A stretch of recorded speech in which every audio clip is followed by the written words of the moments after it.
Charles Bélière, vous avez été licencié de Radio France Internationale. Quelles sont les raisons officielles invoquées par la direction de cette radio pour justifier ce licenciement?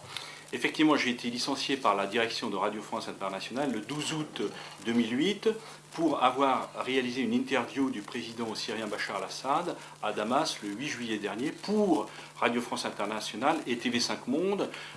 filiale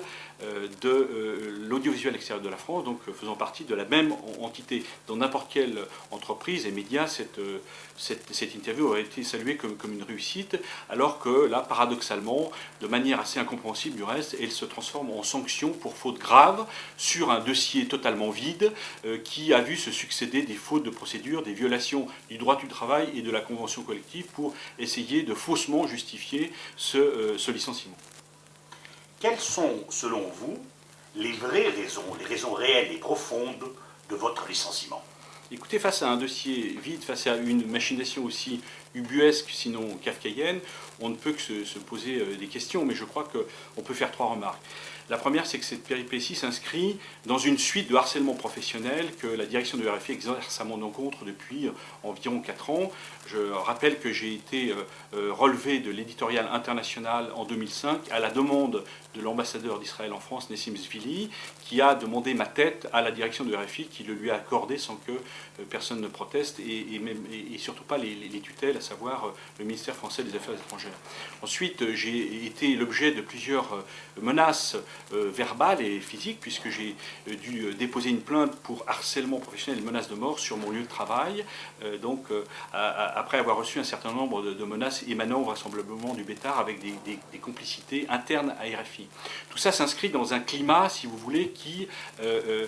sert à intimider les journalistes qui sortent, si vous voulez, du discours officiel pro-israélien que RFI cherche à imposer sur tout ce qui concerne dans les journaux et les magazines les traitements concernant les crises du Proche et du Moyen-Orient. La deuxième raison, semble-t-il, la deuxième remarque qu'on peut faire, c'est que cette mise au pas éditoriale et rédactionnelle intervient au moment où Mme Ockrent, Kouchner et M. Alain Pouzillac prennent la direction de l'audiovisuel extérieur de la France, c'est-à-dire de RFI, de TV5 Monde et de France 24, voulant reprendre en main aussi un contenu éditorial, je dirais, dans la bonne doxa américano-israélienne, dès qu'il est question du Proche-Orient. Et enfin, je crois, la troisième raison s'inscrit de manière plus large dans une mise au pas non seulement des médias publics, mais de l'ensemble de la presse française, pour imposer effectivement une lecture, je dirais, néoconservatrice, américano-israélienne, sur ces mêmes crises proche-orientales. C'est-à-dire qu'aujourd'hui, le fait d'avoir une lecture différente, le fait d'avoir une lecture qu'on peut qualifier de pro-palestinienne, sinon de pro-arabe, est considéré comme une espèce de déviation, sinon un crime, justifiant toutes les mises à mort professionnelles, les plus virtuelles comme les plus opérationnelles. C'est-à-dire, aujourd'hui, le fait d'avoir une lecture différente qui ne corresponde pas à la doxa pro-américaine et pro-israélienne de ces conflits est considéré comme un délit d'opinion et un crime professionnel.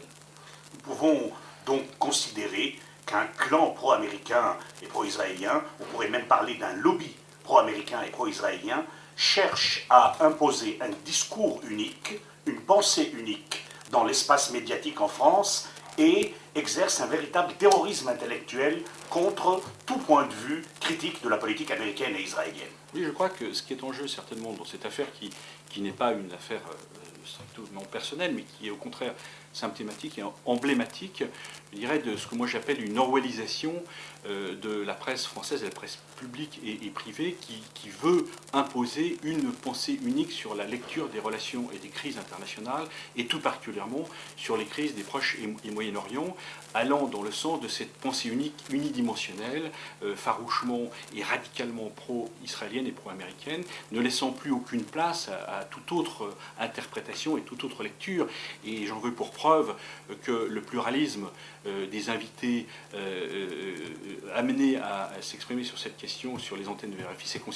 considérablement réduit, que une série de consultants, je pense à Nahla Shahal, je pense à Walid Charara, je pense à Rodolphe Elcarré, ont été proprement virés aussi de l'antenne comme votre serviteur. Donc je crois que s'installe non seulement à RFI dans l'audiovisuel public extérieur un diktat, une pensée unique, une orwellisation, je répète le terme,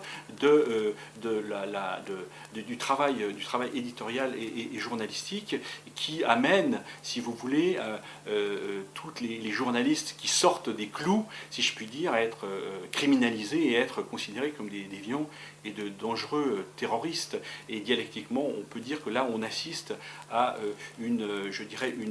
une imposition d'un terrorisme intellectuel tous azimuts, puisque c'est au pluralisme même de ce qui faisait l'honneur de la presse française qu'on s'attaque désormais.